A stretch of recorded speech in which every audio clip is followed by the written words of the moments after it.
Special 7 days ન્યૂઝમાં આપનું સ્વાગત છે। આરટીઈમાં પ્રવેશ ન મળતા વાલીઓ આકરા પાણીએ વડોદરા ડીઈઓ કચેરી ખાતે કર્યું ઉગ્ર વિરોધ પ્રદર્શન। વડોદરા શહેરમાં રાઇટ ટુ એજ્યુકેશન હેઠળ પ્રવેશથી વંચિત રહેલા સામાન્ય અને મધ્યમ વર્ગના બાળકોના વાલીઓએ ભારે વિરોધ નોંધાવ્યો છે। પ્રવેશ પ્રક્રિયાના 2 રાઉન્ડ પૂર્ણ થવા છતાં હજુ સુધી પોતાના બાળકોના નામની જાહેરાતો ન થતાં રોષે ભરાયેલા વાલીઓએ આજે જિલ્લા શિક્ષણાધિકારીની કચેરી ખાતે ઉગ્ર હોબાળો મચાવ્યો હતો।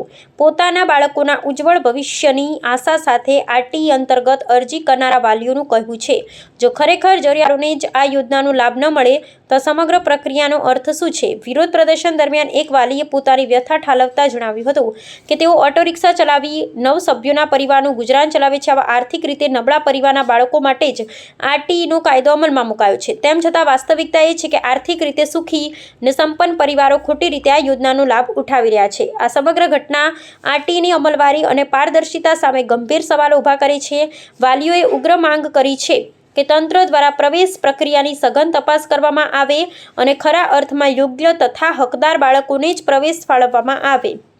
ગરીબ પરિવારોના બાળકોના શિક્ષણના અધિકારીને સુરક્ષિત રાખવા માટે વહીવટી તંત્ર દ્વારા તાત્કાલિક ધોરણે પારદર્શક પગલાં લેવામાં આવે તેવી પ્રબળ માંગ ઉઠી છે। હવે શિક્ષણ વિભાગ આ આક્ષેપો મામલે શું સ્પષ્ટતા કરે છે તે જોવું રહ્યું।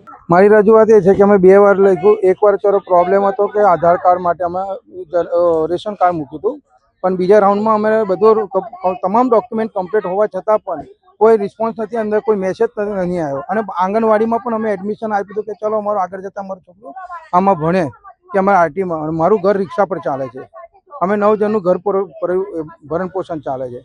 અને એડમિશન એવા લોકોને મહિલા છે કે જે ઘરમાં 2 ટીવી છે, 2 એસી છે, ગાડીઓ છે, એ લોકો માટે એડમિશન કેવી રીતે મળી શકે?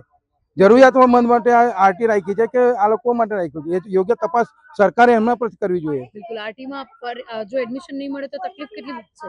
અમારા પર તકલીફ છે ને મેડમ, અમારે ક્યાં મૂકવું પડે? ત્યાં 4 તારીખે સ્કૂલો ચાલે, 8 તારીખે સ્કૂલો ચાલશે, સેકન્ડ રાઉન્ડ થર્ડ રાઉન્ડ આવશે, અમે ક્યાં જશું? ક્યાં સરકારી શાળાઓને લઈને કોઈ ઓપ્શન વિચારેલું? કોઈ ઓપ્શન નહીં વિચાર્યું, પણ સરકારી શાળા સારી છે, પણ છેલ્લા અમારે એ તો રાખવું પડે। આજે અમારું છોકરું આગળ વધે એના માટે કરીએ છીએ કે સરકારી સ્કૂલને છોડીને અમારે જઈએ।